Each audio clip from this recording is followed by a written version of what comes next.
ಮುಖ ಮುಚ್ಕೊಂಡು ಎಲ್ಲಿ ಹೋಗ್ತಿದ್ದೀನಿ ಅಂತ ಯೋಚನೆ ಮಾಡ್ತಾ ಇದ್ದೀರಾ? ಹಾಂ, ಇವತ್ತು ಸಖತ್ ಚಳಿ ಇತ್ತು. ಸೊ ಫುಲ್ ಪ್ಯಾಕಪ್ ಆಗಿ ಹೊರಟೆ ನಾನು. ಎಲ್ಲಿಗೆ ಅಂದರೆ ಆಮೇಲೆ ಹೇಳ್ತೀನಿ.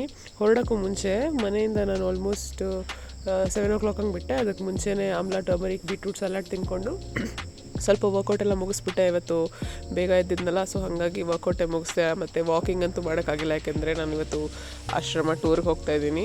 ಆರ್ಟ್ ಆಫ್ ಲಿವಿಂಗಲ್ಲಿ ಒಂದು ಯೋಗ ರಿಟ್ರೀಟ್ ಇದೆ. ಸೊ ಅದಕ್ಕೆ ಹೋಗ್ತೀನಲ್ಲ, ಅಲ್ಲೇ ಚೆನ್ನಾಗಿ ನಡೆದು ಸಾಕಾಗುತ್ತೆ ಅಂದ್ಬಿಟ್ಟು ಇವತ್ತು ವಾಕ್ ಸ್ಕಿಪ್ ಮಾಡಿ ಜಸ್ಟ್ ವರ್ಕೌಟ್ ಮಾಡಿದೆ.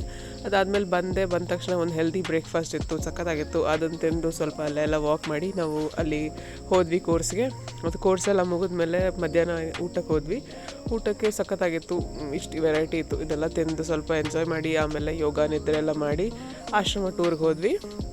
ಅಲ್ಲಿ ಬಂದು ಗೋಶಾಲೆ ಮತ್ತು ಗುರುಕುಲ ಎಲ್ಲ ತೋರಿಸ್ತಾಯಿದ್ರು. ಬಟ್ ಇಲ್ಲಿದ್ದಿದ್ದು ಹಸು ನೋಡಿದ್ರೆ ಮಾತ್ರ ನಾನು ಆ್ಯಕ್ಚುಲಿ ಕರ್ನಾಟಕದ ಅಲ್ವೇ ಅಲ್ಲ ಯಾವ ಹಸುನು, ಇದೆಲ್ಲ ಔಟ್ ಆಫ್ ಸ್ಟೇಟ್ದೆ. ಸಕ್ಕತ್ತಾಗಿತ್ತು, ದೊಡ್ಡದಾಗಿತ್ತು ಹಸು ಮತ್ತು ಗೂಳಿ ಥರ ಎಲ್ಲ ಇತ್ತು. ನನಗೆ ಶಾಕ್ ಆಯಿತು. ಆಮೇಲೆ ಅಲ್ಲೇ ಒಂದು ಕೆಫೆಯಲ್ಲಿ ದೇಸಿ ಕೌದು ಮಿಲ್ಕ್ ಕುಡಿದು ಸ್ವಲ್ಪ ಹೊಟ್ಟೆ ಹಸಿತಾಯ್ತಂತ ಫ್ರೂಟ್ ಬೋಲ್ ತಿಂದೆ, ಮತ್ತು ಎನರ್ಜಿಗಂತ ಪ್ರೋಟೀನ್ ಲಡ್ಡು. ಅದಾದಮೇಲೆ ಸಂಜೆ ಭಜನೆ ಎಲ್ಲ ಇತ್ತು ಆಶ್ರಮ ಒಳಗಡೆ. ಅದೆಲ್ಲ ಮುಗಿಸಿ ಮತ್ತೆ ಊಟಕ್ಕೆ ಬಂದ್ವಿ. ಮಧ್ಯಾಹ್ನದ ಊಟ ಥರದೇ ಇತ್ತು, but still we enjoyed it. ಅದಾದಮೇಲೆ ರೂಮಿಗೆ ಬರುವಾಗ ಆಲ್ಮೋಸ್ಟ್ 13K ಸ್ಟೆಪ್ಸ್ ಕಂಪ್ಲೀಟ್ ಆಗಿತ್ತು. ಸಖತ್ ಟಯರ್ಡ್ ಆಗಿಬಿಟ್ಟಿದೆ. ನಾಳೆ ವ್ಲಾಗಲ್ಲಿ ಸಿಗ್ತೀನಿ.